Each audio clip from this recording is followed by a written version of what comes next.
Ce lundi 7 août, le secrétaire exécutif du Conseil consultatif de la jeunesse, M. Mikris Kabamboko, accompagné de son secrétariat permanent, a reçu en audience les leaders des clans Kuluna américains et arabes. Accompagné par l'initiateur de l'opération Zéro Kuluna, au cours de cette rencontre, les échanges ont porté sur les questions liées aux rancunes qu'il y a entre les deux clans et à la réinsertion des jeunes au sein de la société.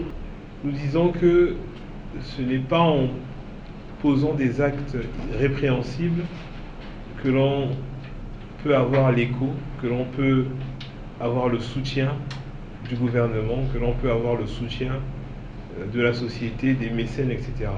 Et c'est la raison pour laquelle, lorsque nous avons reçu votre sollicitation, on s'est dit qu'il était important que l'on ait d'abord cet échange à l'issue duquel je pense que nous trouvons le moyen de continuer à travailler ensemble, puisque c'est un début, mais surtout échange attendu pour que nous on sache quelles sont vos réelles motivations. Selon Richard Thiomo, l'initiateur des opérations Zéro Kuluna, cette opération lancée va permettre aux jeunes délinquants de mettre un point sur leurs habitudes et se former. Il a aussi sollicité l'aide du CCJ dans l'accompagnement des jeunes, en particulier dans l'arrondissement Sept-Filou.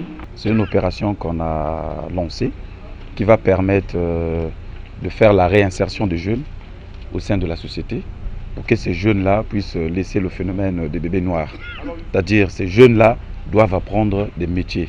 Raison pour laquelle on a pensé voir avec le CCJ comment, c'est-à-dire des moyens pour que le CCJ puisse accompagner ces jeunes-là, que ces jeunes-là également soient utiles dans la société. Donc raison pour laquelle on est venu avec eux. Je crois bien qu'on va commencer avec l'arrondissement Sept-Filou. Il faut trouver des voies et moyens. Donc on a discuté un peu sur l'emploi des jeunes, les formations et sur un peu beaucoup de questions qui regardent la jeunesse congolaise. Mais plus précisément au niveau de Filou. Parce qu'il faut d'abord que ça commence, parce que c'est les jeunes de Filou qui ont eu le courage de s'engager pour laisser le phénomène des bébés noirs dans l'arrondissement Sept-Filou.